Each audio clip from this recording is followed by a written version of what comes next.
Hi, my name is Tameem Antoniades and I'm the Chief Creative Ninja at Ninja Theory, creators of Enslaved, which is out in October. So we just wanted to show you a few things in this demo. One of the biggest focuses of our game is storytelling. You could tell me what and you know, we've got Alex Garland on board, who wrote 28 Days Later and Sunshine, and the guy who plays Monkey is Andy Serkis, formerly Gollum in Lord of the Rings and King Bohan in Heaven and Sword. And the reason we focus so much on the acting and the performance and the storytelling is because we kind of think like a lot of games still have a long way to go in that area. Even the best games. One of my writer friends actually said that even the best of the best in games still wouldn't cut it in movies. So we're trying to really address that. We're trying to make games where the characters feel real, and that's partly the reason why we've got this setup with two lead characters. You play Monkey, and then you've got a sidekick, Trip. Tens of thousands. And it's a deliberate ploy to build a relationship, to build their a dramatic arc and a journey together. So in this scene, like, they come across their first encounter as a pair. Now Monkey doesn't have a gun, so you've got to use things like cover mechanics to get closer and closer to enemies and take them out. And Trip, at this point in the journey, is really scared. So she's really vulnerable, and you've got to kind of look after her.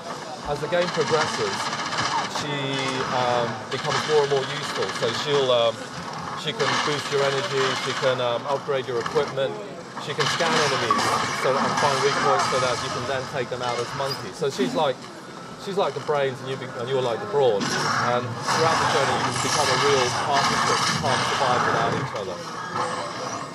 So what we're showing here is also some of the combat.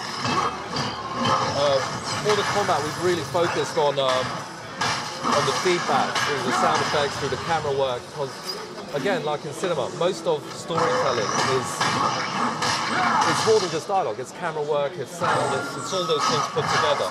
So rather than keep the camera far out from a distance, which is a very easy way to show the action, we've done different camera movements for each of the different moves. Do it immediately.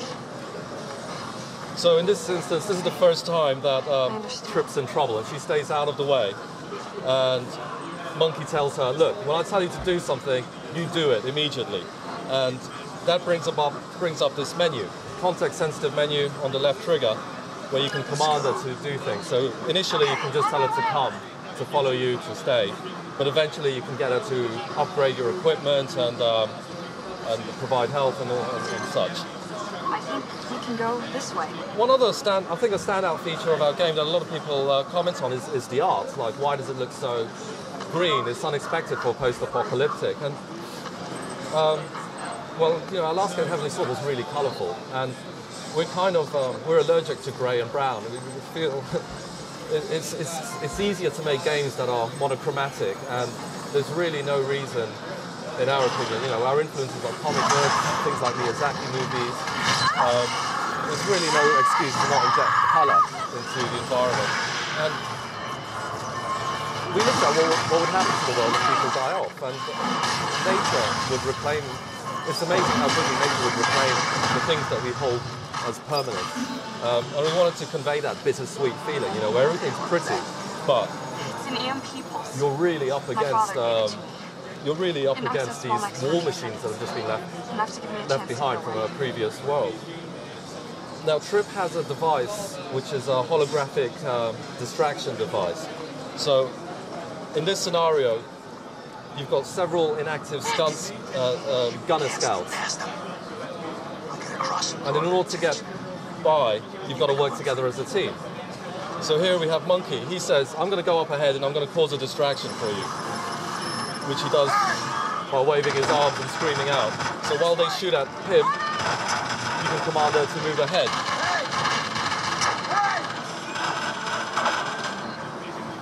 And you'll notice that a lot of the animations are context sensitive. So we do a lot of body language. So while she's getting shot at, she'll cover her face and things, just to make it make the characters feel believable. Yet.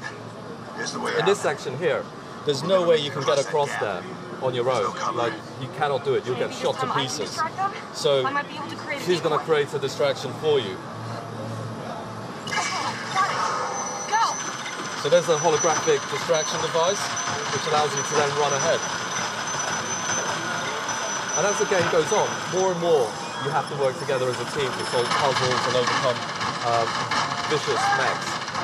And now Monkey returns the favor and gets her across safely. And that's kind of, it harks back to a lot of my favorite games. Like one of my favorite games was Another World on the Amiga, also called Out of This World, where you play as the hero and there's a AI character that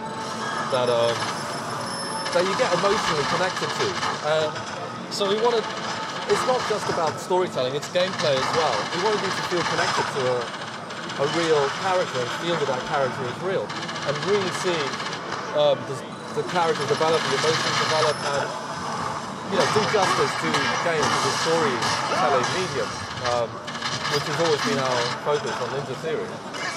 One of the things that people worry about is this going to be a big, long escort mission, which is the worst part of most games. And obviously we wouldn't approach this kind of gameplay without really wanting to tackle that, because the upside is if you can make a journey feel real with this other character, you've got a really great narrative and team play elements in the, when it fits together, it just feels right. You're not the lone action hero that'll just go there and kill everyone on your own. It's a game that requires a little bit more brains when you're playing it. I think actually in the old days, like, games were a bit more challenging, and you had to use your brain a bit more than just button mashing. And so that's the kind of gameplay we wanted to create. So in this scenario here, like Trip asks Monk, they can't get past the minefield. Like, there's a minefield and they can't get past. And then Trip says, okay, I've got an idea. See the dragonflies buzzing around. Catch them. These are actually robotic CCTV cameras left over from the previous, from previous civilization. So she asks Monkey to go and get it for her. And this is actually our clambering tutorial. So Monkey's chasing this thing. Stay still. And so he's helping her out, and she returns the favor.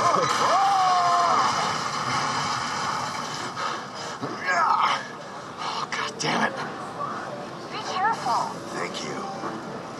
And throughout the game, you're like, they keep talking. You hear them over. They've got a voice communication link, so you can hear them talking as you're playing through the game. It just adds richness to the overall story. Did you catch it yet? No, not yet. So, Got it. okay. So once you've got the dragonfly, you don't know why you're wasting time in a way. Monkey doesn't anyway, like grabbing this thing.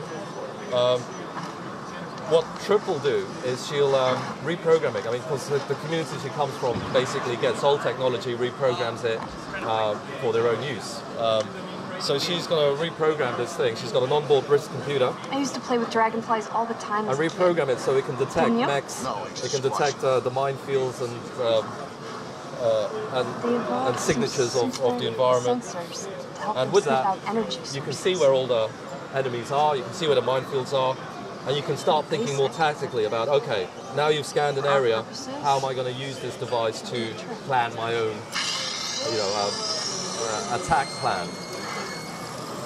One of the things we wanted to do with the facial was take it to a really, it's something we focused on Heavenly Sword a lot, and I don't feel like it's actually been bettered since then. And so we wanted to take it as far as we can. Like, in an ideal scenario, you'd be able to actually, if you could lip read, you'd be able to lip read the characters with the volume off. It's now set up to send a live relay. And why focus so much on that? It has a camera setting and a sensor setting. I think if you want to be serious about story. Like, if you want every aspect of the game, the characters, the lighting, the gameplay, if everything supports the story, and if you can read the intent of the characters without necessarily needing to hear the dialogue, I think then you've reached a point where you're immersed in the drama. You believe the characters. It feels real. You're forgetting that it's a video game. You're just taking part in the experience. So this is actually the first time that Trip actually does something to really help Monkey. And because of a scan, you can now see where all the mines are. And at any point in the game, you can pick up Trip and carry her, which you don't need to do, but it can be useful sometimes. She can't see the minefield in this instance, so you have to help her. So if you're going to believe that these characters are real, small things like body language matter.